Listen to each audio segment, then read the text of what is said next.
గ్రంథాలయ వారోత్సవాలు సందర్భంగా రాజమహేంద్రవరంలోని శ్రీ గౌతమి గ్రంథాలయంపై వాస్తవ శబ్దరూపకం అదిగో గౌతమి వింటారు. రచన డాక్టర్ బండి సత్యనారాయణ. వ్యాఖ్యానం శ్రీమతి పివిఎల్ రత్నమాల, డాక్టర్ బండి సత్యనారాయణ. నిర్వహణ శ్రీ తేతలి దిలీప్ కుమార్ రెడ్డి. వినండి అదిగో గౌతమి.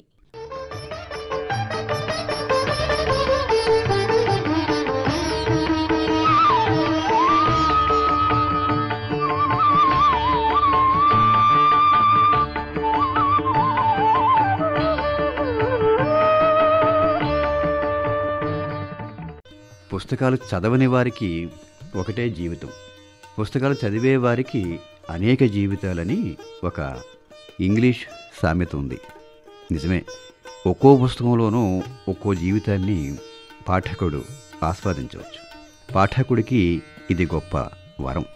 అలా సృష్టిలో చెడ్డ అమ్మ లేనట్టే పుస్తకాల్లో చెడ్డ పుస్తకాలేవి ఉండవు.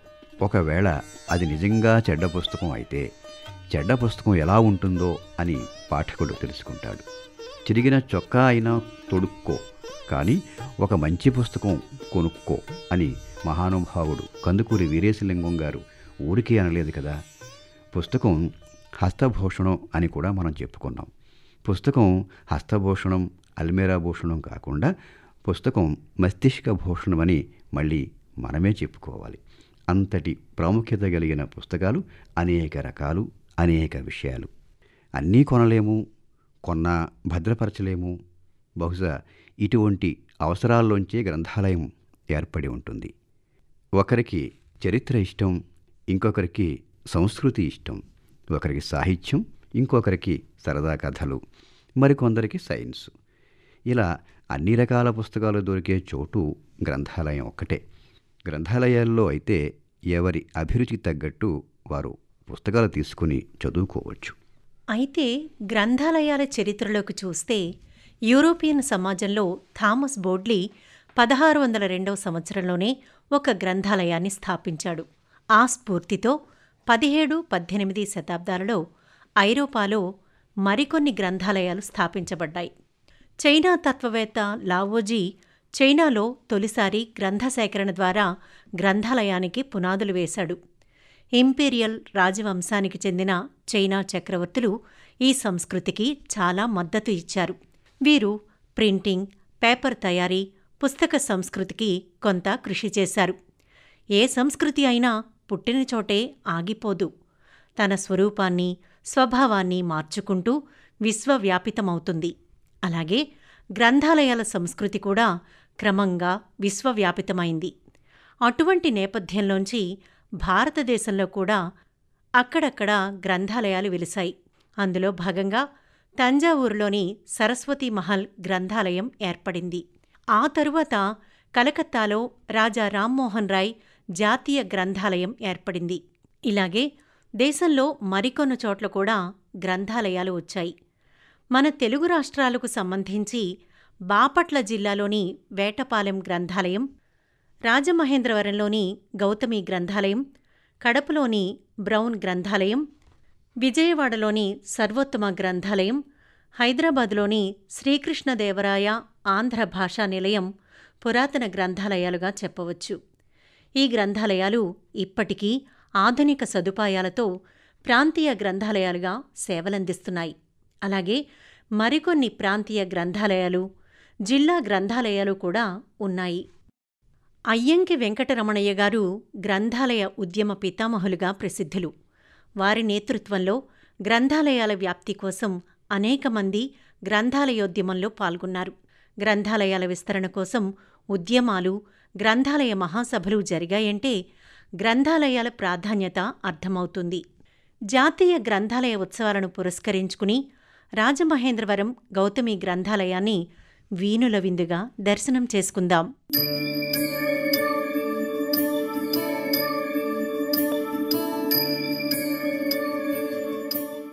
రాజమహేంద్రవరం అనగానే గోదావరి నీళ్లు మన స్మృతిపథంలో గలగలమంటాయి. రాజమహేంద్రవరపు చారిత్రక పురాతన పరిమళాలు ఎదలో గుప్పుమంటాయి. రాజమహేంద్రవరం ప్రాచీన చరిత్ర గల నదీతీర మహానగరం. గోదావరి నదీ తీరంలో వెలసిన గొప్ప సాంస్కృతిక వైభవం గల నగరం. రాజమహేంద్రవరం క్రీస్తు శకం 10వ శతాబ్దంలో అమ్మరాజు విష్ణువర్ధనుడు స్థాపించాడు. తూర్పు చాళుక్యరాజైన రాజరాజ నరేంద్రుని కాలంలో మహాకవి నన్నయ భట్టారకుడు మహాభారతాన్ని ఈ నగరంలోనే లిఖించారు. రాజమహేంద్రవరం నగరానికి సర్ ఆర్థర్ కాటన్ బ్యారేజీ ఒక కొంగు బంగారం. గోదావరి పుష్కరాలు ఎంతో పవిత్రమైనవి.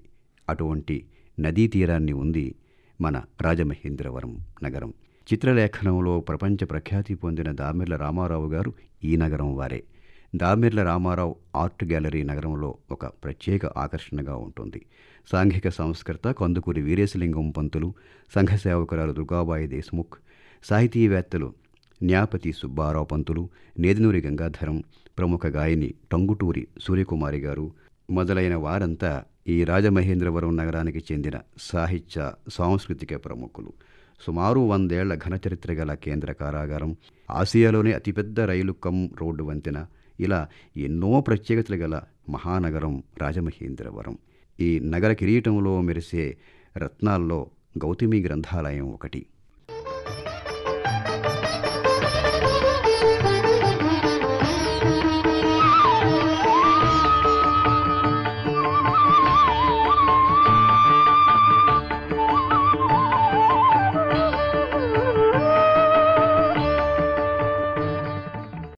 డాక్టర్ అరిపిరి నారాయణరావు గారు సాహితీ ప్రముఖులు. వీరు విశ్రాంత అధ్యాపకులు. ఈ గ్రంథాలయంతో ఎంతో అనుబంధం ఉన్న విషయ నిపుణులు. వీరికి సాహిత్య చరిత్రతో పాటు గ్రంథాల చరిత్ర కూడా బాగా తెలుసు. ముందు డాక్టర్ నారాయణరావు గారి ద్వారా ఈ గౌతమి గ్రంథాలయ పుట్టు పూర్వోత్తరాలు తెలుసుకుందాం. శ్రీ గౌతమి గ్రంథాలయం 1898లో నాళం కృష్ణారావు గారు వీరేశలింగం గారిపై అభిమానం కొద్దీ ఆయన పేరుతోటే వీరేశలింగం గ్రంథాలయం అని పేరు పెట్టారు. వీరేశలింగం గారు నాళం కృష్ణారావు గారు గురువులు. దానివల్ల ఏమైందంటే వారి పేరుతో పెడితే బాగుంటుందని ముందు ఆలోచన చేసి, తర్వాత కొంతకాలానికి అభిప్రాయ భేదాలు రావడం చేత కందుకూరి వీరేశలింగం పంతులు గ్రంథాలయం వల్ల సర్వజన గ్రంథాలయంగా మార్చారు. ఆ తరువాత వడ్డాది సుబ్బారాయ కవిగా ఒసురాయ కవి అంటారు. వారి గ్రంథాలయాన్ని అద్దంకి సత్యనారాయణమూర్తి గారని ఆయన నిర్వహించేవారు. ఆ గ్రంథాలయం దీంట్లో కలిసింది. ఈ మొట్టమొదట నాళం కృష్ణారావు గారి సత్రంలోనే, నాళం వారి సత్రం అంటారు, ఇప్పటికే ఉంది అది. ఆ సత్రంలోనే గ్రంథాలయం ప్రారంభించారు. తర్వాత కాకివారి బిల్డింగ్లోనికి మార్చారు. కొంతకాలం వీరేశలింగం పురమందిరంలో నిర్వహించినట్టుగా చెప్తారు. అయితే దానికి ఆధారం లేదు. తరువాత కాలంలో 1920లో గరిపెళ్ల పాపన్న పంతులు గారిని వారు ఇక్కడ ఈ స్థలాన్ని అమ్మడానికి చూస్తే 20లో కొని 1922లో దాన్ని రిజిస్టర్ చేయించారు. ఇక్కడ ఒక భేదం వచ్చింది.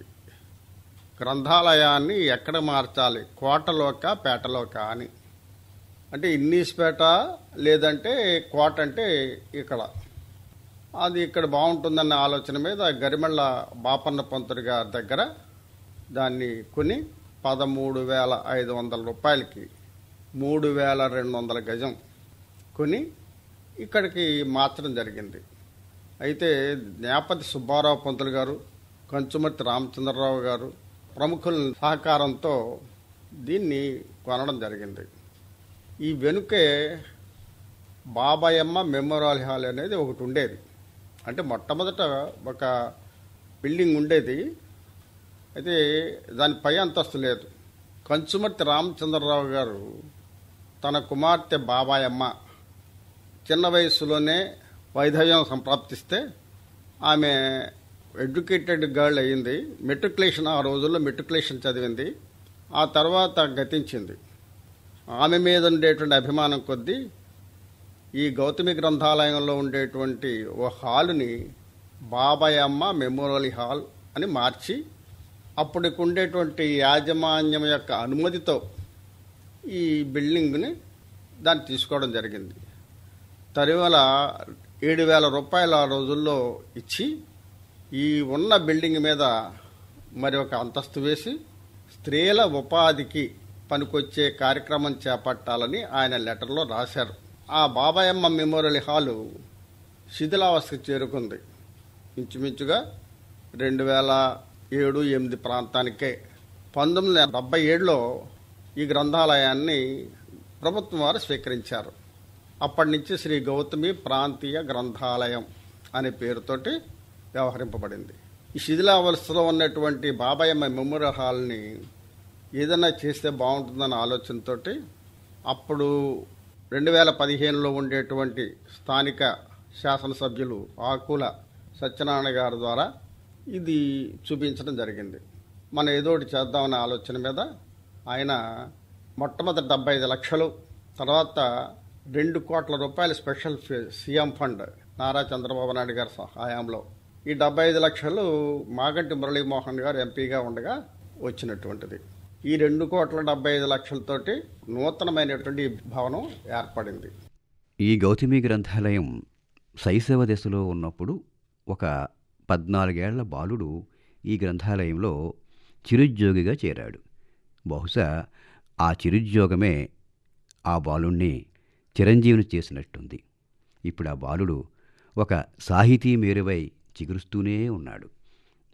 ఆనాటి బాలుడికి ఇప్పుడు 79 ఏళ్ళు. ఆ బాలుడి గారి పేరు సన్నిధానం నరసింహశర్మ. వీరికి గౌతమి గ్రంథాలయంతో ఉన్న అనుబంధం ద్వారా మరికొన్ని విశేషాలు విందాం. లైబ్రరీ అంటే ఎలాంటిది? నాలం కృష్ణారావు గారు స్థాపకులు ఏమన్నారు? పుస్తకాలయం ఉన్న నరకంలో ఉంటాను, లైబ్రరీ లేని స్వర్గంలో ఉండనన్నాడు. ఈ గౌతమి గ్రంథాలయం 1898లో పెట్టాక 1920లో గౌతమి గ్రంథాలయం అయింది. అందులో కన్సూమర్ సీతారామచంద్రరావు అనే ఓ జమీందారు ప్రకాశం గారికి వాళ్ళకి ఆర్థిక సాయం చేసిన వ్యక్తి, ఆయన బాబాయమ్మ అని తన కూతురు చిన్న వయసులోనే చచ్చిపోతే బాబాయమ్మ హాల్ అని ఇక్కడ గౌతమి లైబ్రరీలో కట్టారు. దాంట్లో మాట్లాడాలని అందరి పండితులు కోరుకునేవారు. దాంట్లో శ్రీపాద కృష్ణమూర్తి శాస్త్రి గారి గండపెండేరోత్సవాలు జరిగాయి. చెల్లపిల్ల అక్కడ మాట్లాడారు, గిడుగు అక్కడ మాట్లాడారు, రాజా విక్రమదేవరం గారు అక్కడ మాట్లాడారు, మారేపల్లి రామచంద్ర శాస్త్రి గారు మాట్లాడారు. గ్రంథాలయాల సభలు జరిగాయి. అలా ఉంటే ఈ లైబ్రరీ ప్రైవేటు గ్రంథాలయంగా స్వర్ణోత్సవం చూసింది. ఇప్పటికీ గౌతమి గ్రంథాలయంలో 1,00,000 పుస్తకాలున్నాయి. దాంట్లో నాటకాలున్నాయి, పత్రికావ్యాలున్నాయి, జ్యోతిష గ్రంథాలున్నాయి, పత్రికలు అద్భుతంగా ఉన్నాయి. గౌతమి గ్రంథాలయం దేనికి ప్రసిద్ధి అంటే ఇక్కడ ఉన్న పుస్తకాలు అన్ని చోట్ల ఉంటాయి కదా. ఓ చోట కొన్ని ఉండొచ్చు, ఒకే చోట అన్నీ ఉండి లాగా మనం వ్యవస్థ ఏర్పాటు చేసుకోలేదు మన తెలుగు వాళ్ళ. ఆ పత్రికలు సెక్షన్ ఎంత గొప్పదంటే ఆరుద్ర గారు నాకు లేఖ రాస్తూ ఆ పత్రికల లిస్ట్ అంతా పంపండి అన్నారు. పంపా. మిగతా చోట్ల లేవు అన్ని పత్రికలు. వేటపాలెం లైబ్రరీలో మోడర్న్ పత్రికలు, కృష్ణా పత్రికలు ఇవన్నీ చాలా బాగా దాచారు. కానీ మన దగ్గర ఉన్నవి ఏమిటి? వీరేశలింగం గారి వివేకవర్ధని పత్రికలు, శ్రీపాద కృష్ణమూర్తి శాస్త్రి గారి వజ్రాయుధం పత్రికలు, కళావతి పత్రికలు, చిలకమర్తి లక్ష్మీ నరసింహ గారి మనోరమ పత్రికలు, నాళం కృష్ణారావు గారి మానవ సేవ పత్రికలు, అలాగే పట్టాభి సీతారామయ్య గారి ఆయన పత్రికలు. ఇవి కాకుండా ఇంగ్లీష్ పత్రికలకు కూడా మన ప్రసిద్ధి. ఇది ఇండియన్ సోషల్ రిఫార్మర్ అనే పత్రిక, వీరేశలింగం గారు పాఠకుడు. దానికి ఆ పత్రికా సంపుటాలున్నాయి. కుసుమ ధర్మన్న గారు జయబేరి పత్రికల్ని నేను చూసా. ఎక్కడ చూశానంటే కేఎన్ వెస్లీ గారి దగ్గర చూసా. అలాగే బంగూరే గారు గొప్ప పరిశోధకుడు. ఆయన ఓసారి సుబ్రహ్మణ్య విజయం అనే విద్వత్ కర్ణామృతం, దాని టైటిల్ ఏదో పంపమని ఏదో రాశారు. నేను ఎవరు స్కాలర్స్ కి జెరాక్స్ ఇచ్చినా ఎందుకు అడుగుతున్నారు, ఏముంటుంది అని నా నాలెడ్జిని ఎక్విప్ చేసుకోవడానికి చూసేవాడిని, అడిగేవాడిని. నేను బంగూరే గారిని అడిగా, ఏమండి మీరు ఆ టైటిల్ పంపమంటున్నారు, బుక్ పంపమని అడగలేదు అంటే, బుక్ ఎక్కడ ఉంది, టైటిల్ లేదు అక్కడ, గౌతమి లైబ్రరీలో టైటిల్ కూడా ఉంది అన్నారు. ఇంతకీ ఆ టైటిల్ ఎందుకండి ప్రాధాన్యం అని అడిగితే ఆయన చెప్పాడు తెలుసా అండి? అచ్చు పరిణామం మనం గమనించట్లేదండి. అచ్చు పరిణామంకు చరిత్ర ఉంది. History of printing in India with special references to the services rendered by European scholars to Telugu literature అనే బుక్కే వచ్చింది. ఆ అచ్చు పరిణామంలో ఏమిటి? టైటిల్ పూర్తిగా ఒక శేషపద్యంలో రాశాడు వాడు. టైటిలే శేషపద్యంలో రాశాడు. బంగూరే అన్నారు, అందుచేతండి అక్కడే ఉంది, ఇక్కడ లేదు. అలాంటివన్నీ నేను సేకరించి ఒక మధ్యలో ఉండి మధ్యవర్తిగా సాహిత్య పరిశోధకులకి, గ్రంథాలకి మధ్యలో ఒక మధ్యవర్తిగా పరిమళాలని పిలుచుకున్నా. పురాతన గ్రంథాలయం అంటున్నారు. నేటి తరానికి ఏంటి ఉపయోగం అనుకుంటున్నారా? అదేం లేదు. ఇటీవల కాలంలో ప్రభుత్వం ఈ గ్రంథాలయంలో అన్ని ఆధునిక సదుపాయాలు ఏర్పాటు చేసింది. చాలా ధనం ఖర్చు పెట్టి కొత్త భవన సముదాయం నిర్మించారు.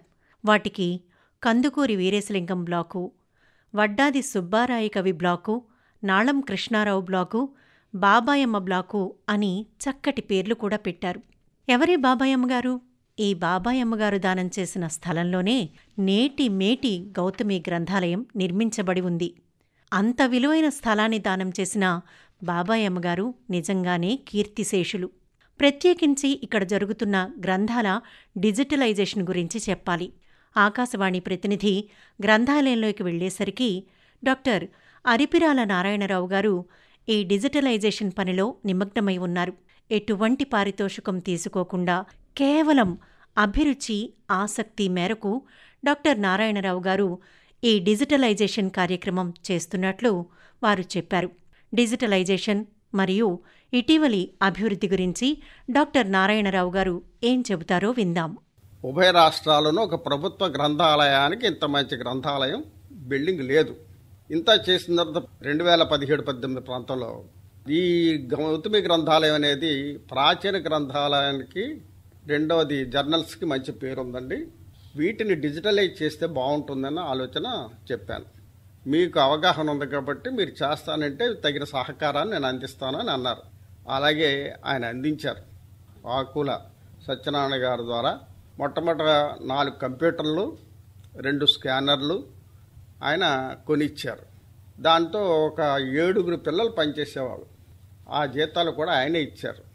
ఇంచుమించుగా 2018 ప్రారంభించి 19 వరకు 1 సంవత్సరం పాటు ఆయన జీతాలు ఇచ్చారు. ఆయన కొన్నటువంటి కంప్యూటర్లు కావచ్చు, స్కానర్లు కావచ్చు, జీతాలు కావచ్చు, 8 లక్షల రూపాయలు ఆయన సొంత ధనాన్ని ఇచ్చారు. అయిపోయిన తర్వాత 2019లో ఆయన పదవి అయిపోయిన తర్వాత దీన్ని వదలబుద్ధి కాక నెలకి 20,000 చొప్పున సుమారుగా ఇచ్చి 3 పిల్లలతోటి నేను అలా కంటిన్యూ చేస్తూ వచ్చాను.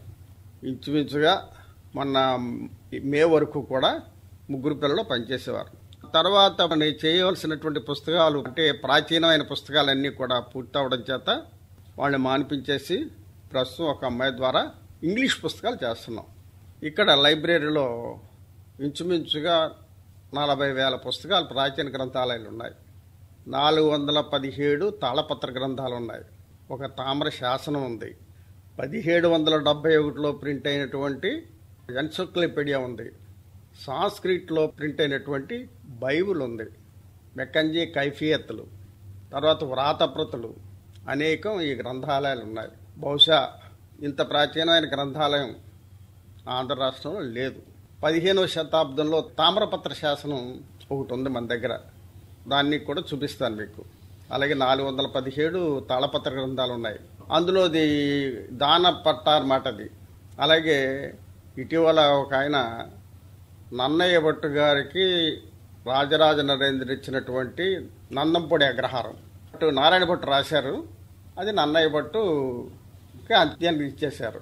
దానికి సంబంధించింది ఒక గోపాలాచార్య గారని ఆయన సంపాదించారు. దాన్ని కూడా డిస్ప్లే చేశాం. ఏ సంస్థ అయినా దానికో పరిపాలన, విధి విధానాలు ఉంటాయి కదా. పైగా గ్రంథాలయం కూడా ఒక శాస్త్రం. ఈ గౌతమి గ్రంథాలయం పరిపాలనా విషయాలు తెలియజేస్తారు గ్రంథాలయ ఉద్యోగిని శ్రీమతి ద్రాక్షావల్లి గారు. లైబ్రరీ గురించి చెప్పాలి అంటే మార్నింగ్ 8 గంటల నుంచి సాయంత్రం 8 గంటల వరకు ఓపెన్ చేసి ఉంటుంది. ఇక్కడ అనేకమైన విభాగాలు ఉన్నాయి. ఒకటి lending section, 2 text book section, 3 reference section, 4 paper section వంటివి ఉన్నవి. మేము ఇక్కడ పర్మనెంట్ ఎంప్లాయీస్ వచ్చేసి 4, అవుట్సోర్సింగ్ ఎంప్లాయీస్ వచ్చి 3 పనిచేస్తున్నాము. అందులో ఇంటర్నెట్ విభాగం కూడా ఉంది. లెండింగ్ సెక్షన్ వచ్చేసేసి అరువు ఇచ్చు భాగము అంటారు. పుస్తకాలు మెంబర్షిప్ తీసుకున్న వారికి అరువు ఇస్తాము. 15 days లో రిటర్న్ తీసుకొచ్చి ఇవ్వాల్సి ఉంటుంది.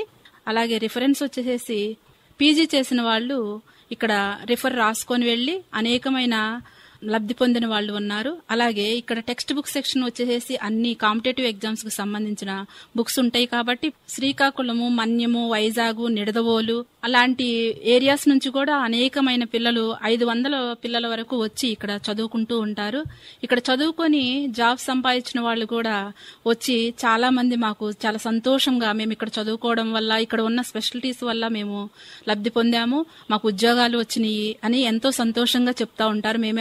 మేము ఉద్యోగాలు చేస్తున్నందుకు వారి మాటల ద్వారా మేము విన్నప్పుడు చాలా గర్వపడతా ఉంటాము. అలాగే పత్రికా విభాగంలో ఆంధ్రజ్యోతి, ఈనాడు, సాక్షి లాంటివి 5 పత్రికలను మేము తెప్పిస్తా ఉంటాము. అలాగే ఇంగ్లీష్ పేపర్స్ కూడా వస్తూ ఉంటాయి. కాంపిటేటివ్ ఎగ్జామ్స్ కు సంబంధించిన మ్యాగజైన్స్ కూడా మేము తెప్పిస్తూ ఉంటాము. పిల్లలకి ఏవేవి కావాలో ఆన్ డిమాండ్ ద్వారా వాళ్ళని అడిగి ఏ బుక్స్ కావాలి అని వాళ్ళు ఆన్ డిమాండ్ లో రాస్తారో ఆ బుక్స్ ను కూడా మేము తెప్పించి వారికి కావలసిన విధంగా మేము అందిస్తూ ఉంటాము. ఇక్కడ దాదాపుగా బుక్స్ 1,14,000 పుస్తకాలు అయితే మాకు అందుబాటులో ఉన్నవి. ఇంటర్నెట్ విభాగం కూడా అందుబాటులో ఉంది. పిల్లలు చాలా మంది ఇక్కడకు వచ్చి కాంపిటేటివ్ ఎగ్జామ్స్ కు సంబంధించినవి వారికి బుక్స్ లో దొరకనివి కొన్ని నెట్ ద్వారా సెర్చ్ చేసుకొని చాలా లబ్ధి పొందుతూ ఉంటారు. అంతేకాకుండా పిల్లలకు కావాల్సిన వాటర్ స్పెషాలిటీస్ అందించడం జరుగుతూ ఉంటుంది. లైబ్రరీలని డెవలప్ చేయడం కోసం, లైబ్రరీలు గురించి తెలుసుకోవడం కోసం సమ్మర్ క్యాంప్ లాంటివి కూడా మేము నిర్వహిస్తూ ఉంటాము. సమ్మర్ క్యాంప్ లో చిన్నపిల్లలు చాలా మంది ఇక్కడికి వచ్చి చక్కగా పార్టిసిపేట్ చేస్తూ ఉంటారు. చివరిలో వాళ్ళకి ఎగ్జామ్స్ లాంటివి పెట్టి వారికి బహుమతులు అందించడం, ప్రోత్సహించడం చేస్తూ ఉంటాము. అంతేకాక బుక్స్ తీసుకెళ్లి ఎక్కువ కాలం తీసుకురాలేని వారికి నవంబర్ 14 నుంచి నవంబర్ 20వ తారీఖు వరకు వారోత్సవాలు నిర్వహిస్తాము.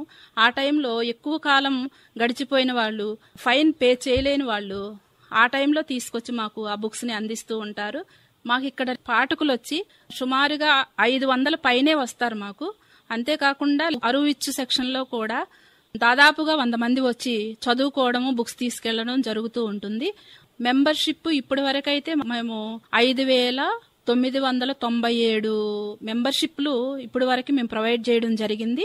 మెంబర్షిప్ తీసుకోవాలి అంటే మేము ఒక అప్లికేషన్ ఇస్తాము. అప్లికేషన్ ఫిల్ చేసి దాని మీద గెజిటెడ్ లైబ్రేరియన్ స్టాంప్ వేయించి సైన్ చేసి తీసుకొస్తే 152 రూపాయలు పే చేస్తే మేము మెంబర్షిప్ కార్డు ఇవ్వడం జరుగుతుంది. 2 కార్డ్స్ ఇవ్వడం జరుగుతుంది. ఒక్కొక్క కార్డు మీద ఒక బుక్ తీసుకెళ్లవచ్చు. అది కూడా 300 రూపాయల లోపు బుక్ మాత్రమే మేము ఇంటికి ప్రొవైడ్ చేస్తాము. అంతకు మించి 500 లోపు ఉంటే గనక 2 కార్డ్స్ మీద ఒక బుక్ ఇస్తాము. ఇంకా అంతకన్నా ఎక్కువ కాస్ట్ ఉంటే ఇక్కడే కూర్చొని చదువుకోవాల్సి వస్తుంది. అది కూడా ముందే పాఠకులకి తెలియపరుస్తూ ఉంటాము. ఒకసారి మెంబర్షిప్ తీసుకుంటే అది లైఫ్ కార్డుగా వాళ్ళు వాడుకోవడమే. ప్రజెంట్ డోనర్ ద్వారా మేము డొనేషన్ తీసుకొని సీసీ కెమెరాలు అమర్చాలి అనుకుంటున్నాము. గతంలో చాలా చిన్న బిల్డింగ్ కాబట్టి ఆ అవసరం రాలేదు. ఇప్పుడు పెద్ద బిల్డింగ్ లోకి మార్చాము కాబట్టి, అభివృద్ధి చెందింది కాబట్టి సీసీ కెమెరాలు కూడా అమర్చాలి అన్న ఆలోచనలో మేమున్నాము. త్వరలోనే మేము సీసీ కెమెరాలు కూడా అమరుస్తాము అని తెలియపరుస్తున్నాను. ఇంత డబ్బు ఖర్చు పెడుతున్నారు, ఇంతమంది ఉద్యోగులు, స్వచ్ఛంద సేవకులు పనిచేస్తున్నారు. మరి ప్రయోజనమేంటి అని ప్రశ్నించుకుంటే ఈ గ్రంథాలయం వలన చాలా ప్రయోజనాలు కలుగుతున్నాయి. ముఖ్యంగా పరిశోధకులు ఉభయ రాష్ట్రాల నుంచి ఇక్కడికి వస్తుంటారు. వారికి అవసరమైన సమాచారం సేకరించుకుంటారు. మరీ ముఖ్యంగా విద్యార్థులకు, పోటీ పరీక్షలకు తయారయ్యే ఉద్యోగార్థులకు ఈ గ్రంథాలయం చాలా ఉపయోగకారిగా ఉంది. నగరంలోని గ్రంథాలయ అభిమానులు నిత్యం ఇక్కడికి వస్తూనే ఉంటారు. సీనియర్లు కూడా ఇక్కడ పత్రికల కోసం సమయానికి హాజరవుతుంటారు. ఆకాశవాణి ప్రతినిధి ఇక్కడ కొందరు విద్యార్థులని పలకరించారు. వారంతా ఆనందంతో వారి సంతృప్తిని వ్యక్తం చేశారు. శ్రీ దుర్గా హేమంతరావు గారు ఏమంటారో ఇప్పుడు విందాం. నేను సీతారాం నుంచి వస్తున్నాను. నేను గ్రూప్ 2 కోచింగ్ తీసుకున్నాను. ఇంటి దగ్గర చదివితే కుదరకపోతే స్టడీ హాల్ కట్ట డబ్బులు కేటాయించలేక గౌతమి ప్రాంతీయ గ్రంథాలయంలో ఇలా చదువుకోవడానికి వచ్చాను. ఇక్కడ వైఫై సదుపాయం కానీ, బుక్స్ కానీ అన్నీ మాకు అవైలబిలిటీ ఉన్నాయి. అన్నీ కూడా బాగానే ఉన్నాయి. ఇక్కడ ఆస్పిరెంట్స్తో కూడా కలిసి చదువుకోవడం జరుగుతుంది. మాకు డ్రింకింగ్ వాటర్ కానీ, అన్ని మన వాష్రూమ్స్ కానీ అన్నీ బాగానే ఉన్నాయి. అన్ని విధాలుగా మాకు తోడ్పడుతుంది. ఇక్కడ మాకే కాదు, డిఎస్సి కానీ, కానిస్టేబుల్ కానీ, రైల్వే కానీ ప్రతి ఒక్కరికి కావాల్సిన బుక్స్ కానీ అన్నీ ఇక్కడ మనకి దొరకడం జరుగుతుంది. ఈ లోకల్లో కూడా బాక్సులు పెట్టుకుని వస్తున్నారు. వాళ్ళు తినడానికి ఇక్కడ క్యాంటీన్ లేదు, సదుపాయం లేదు. ఆ సదుపాయం ఒకటి ఏర్పాటు చేస్తే సరిపోతుంది. కుమారి సౌజన్య గారు మాటలు విందామా? నేను అగ్రికల్చర్ బీఎస్సీ కంప్లీట్ చేశాను. ఇప్పుడు అగ్రికల్చర్ ఫీల్డ్ ఆఫీసర్ ఎగ్జామ్కి ప్రిపేర్ అవ్వడానికి గౌతమి లైబ్రరీకి వస్తున్నాను. ఇంట్లో ఉంటే కొంచెం డిస్టర్బింగ్గా ఉంటుంది చదువుకోవడానికి. ఇక్కడ అయితే కొంచెం పీస్ఫుల్ ఎన్వైరన్మెంట్ ఉంటుంది అండ్ పక్కన వాళ్ళని చూస్తే మోటివేషన్ కూడా వస్తుందని నేను ఇక్కడికి రావడం స్టార్ట్ చేశాను. అండ్ ఇక్కడ లైబ్రరీలో నాకు కాంపిటేటివ్ ఎగ్జామ్కి సంబంధించిన బుక్స్ కూడా ఉన్నాయి. అవి తీసుకొని దాంట్లో బిట్స్ చేస్తాను డైలీ. అండ్ వాష్రూమ్ ఫెసిలిటీస్ అన్నీ బాగుంటాయి, అంతా క్లీన్గా ఉంటుంది అండ్ వెంటిలేషన్ అంతా బాగుంటుంది. బిల్డింగ్ కూడా కొత్తగా కన్స్ట్రక్ట్ చేశారు, బాగుంటుంది. ఎవరైనా ఇంట్రెస్టెడ్గా చదువుకోవాలని అనుకుంటే ఇది పీస్ఫుల్ ఎన్వైరన్మెంట్ చదువుకోవడానికి.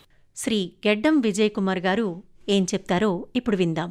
నేను తాళ్ళపూర్ నుండి గత సంవత్సర కాలం బట్టి ఉదయం 8 గంటలకల్లా లైబ్రరీకి వచ్చి సాయంత్రం 8 గంటల వరకు చదువుకుంటుంటున్నాను. సో ఇక్కడ వచ్చి చదువుకోవడం వల్ల ఏంటంటే కాంపిటేటివ్ స్పిరిట్ అనేది మాలో చాలా బిల్డప్ అవుతుంది. ఆ స్పిరిట్తోనే గ్రూప్ 2 ప్రిలిమ్స్ పాస్ అయ్యాను. ఇప్పటికి కూడా నేను మెయిన్స్కి ప్రిపేర్ అవుతున్నాను. అలాగే ఇక్కడ ఉన్న బుక్స్ కానివ్వచ్చు, స్టాఫ్ కానివ్వచ్చు, ఇక్కడ ఉన్న అట్మాస్ఫియర్ కానివ్వచ్చు, ప్రతి దాంట్లో కూడా ఒక పోటీతత్వం అనేది కనబడుతుంది. డ్రింకింగ్ వాటర్ కానివ్వచ్చు, వైఫై కానివ్వచ్చు, అలాగే ఆన్లైన్ క్లాసులు వినడానికి చాలా అంటే పీస్ఫుల్గా ఉంటుంది. ఇక్కడ చదువుకోవడానికి చాలా అనువైన వాతావరణం ఇక్కడికి ఉంది. ఇక ముందు కూడా ఏంటంటే ఆంధ్ర యూనివర్సిటీలో రీడింగ్ రూమ్ మళ్ళీ సెపరేట్ ఎలాగైతే బిల్డప్ చేశారో ఇలా కూడా రీడింగ్ రూమ్ సెపరేట్గా బిల్డప్ చేసి అక్కడ water facility and washrooms facility కూడా కల్పిస్తారేమో అని మా అభిప్రాయం. విన్నారు కదా, ఈ గౌతమి గ్రంథాలయం ఎంతమందికి జ్ఞానాన్ని పంచుతుందో. నువ్వు ఏం చేయాలో ఇప్పటికే రాయబడి ఉంది. నువ్వు గ్రంథాలయానికి వెళితే చాలు అని ఒక చక్కటి సామెత వలన మనిషి అభివృద్ధికి గ్రంథాలయాలు ఎంత దోహదం చేస్తున్నాయో అర్థమవుతుంది. ఆ మధ్య ఒక స్నేహితుడు నా చేతిలో చిన్న పెన్ డ్రైవ్ పెట్టాడు. ఏంటిది అని ఆశ్చర్యంగా అడిగాను. అది ఒక గ్రంథాలయం, అందులో 10 లక్షల పేజీలున్నాయన్నాడు నా స్నేహితుడు. కాబట్టి సాంకేతికత దేన్ని నాశనం చేయదు. మానవ మేధ దాన్ని పురోగతి కోసం వినియోగించుకుంటుంది. దీనికి గ్రంథాలయాలు మినహాయింపు కాదు. అతి త్వరలో పూర్తి డిజిటల్ గ్రంథాలయాలు వస్తాయి. ఇప్పటికే మన స్మార్ట్ ఫోను, ల్యాప్టాపు ఒక రకంగా అరచేతిలో గ్రంథాలయాలుగా ఉన్నాయి. ప్రజా గ్రంథాలయాలు కూడా పూర్తి డిజిటలైజేషన్తో ముస్తాబైతే అవి నిత్య సందర్శన ప్రదేశాలు అవుతాయి. ప్రజల బహుళార్థ సాధక సాధనాలు అవుతాయి. గ్రంథాలయాలు పుస్తకాలయాలు అంటే జ్ఞాన భాండాగారాలు. పుస్తకం నుండి జ్ఞానం పాఠకుడి మెదడులోకి ప్రవహిస్తుంది. అది మానవ సమాజ ప్రగతికి ఎంతో దోహదం చేస్తుంది. ఈ జ్ఞానధార కూడా గోదావరి ప్రవాహం మాదిరిగానే నిరంతరం ప్రవహిస్తూనే ఉంటుంది. అందుకే గ్రంథాలయాల్ని నిత్య చైతన్య స్రవంతులుగా అభివర్ణించవచ్చు.